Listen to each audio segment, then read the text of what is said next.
Hello friends, எல்லாருக்கும் பார்த்தாவே தெரியும் இது என்ன செடின்னு. சம்பங்கி செடி தான். எங்கள் வீட்டில் நட்டு கொஞ்ச நாள் ஆயிடுச்சு, ரொம்ப நாளாகவே ஆயிடுச்சுன்னு சொல்லலாம். நட்டு செடியில் பூவே வராமல் இருந்துச்சு. இதுவும் இந்த பார்த்தீங்களா, இந்த குட்டியாக இருக்கே, இந்த மாதிரி ஒரு கிழங்கு தான். இது கடியில் வந்து கிழங்கு இருக்கும். இந்த குட்டியாக ஒரு கிழங்கு தான் நட்டாங்க. அந்த குட்டியாக நட்ட கிழங்கு தான் இது. நல்லா வளர்ந்துருச்சு. இதுவும் குட்டியாக பக்கத்தில் இன்னொரு கிழங்கிட்டு இதுவும் வளர்ந்துருக்கு. இப்போ இதுவும் குட்டியாக ஒரு கிழங்கிட்டு இருக்குது. இந்த மாதிரி நட்டு விட்டாவே அது நிறைய வரும். இப்போ அது வந்து என்ன இருக்குன்னா, பூ பூக்க போகுது. ஃபஸ்ட் டைம் பூ பூக்க போகுது கைஸ்.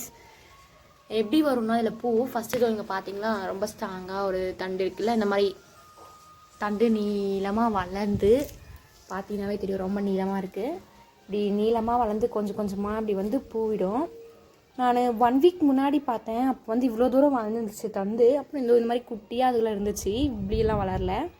அது இப்போ நல்லா வளர்ந்து பூ பூத்திருக்கு. இது பூ ஃபுல்லாக பூ பூத்து முடித்தோடனே நிறைய பூ வரணும் அப்படின்னு நீங்கள் நினச்சிங்கன்னா என்ன பண்ணணும்னா, இந்த தண்டு இருக்குது பார்த்தீங்களா, இந்த தண்டு வந்து இந்த அடியில் இருக்க தண்டு வந்து கட் பண்ணி விட்டுடும்.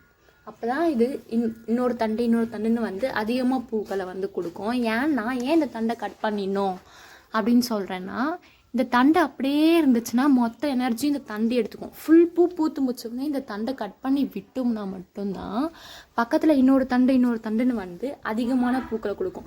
இந்த பூவை பற்றி நான் சொல்லணும்னு அவசியமே இல்லை. ஒரு பூ பூத்தாவே ஸ்மெல் சும்மா நல்லா இருக்கும். நம்ம எந்த டென்ஷன் அந்த மாதிரிலாம் நம்ம அப்படியே ஸ்மெல் பண்ணும்போது அப்படியே ரொம்ப ப்ளசண்ட்டாக ஃபீல்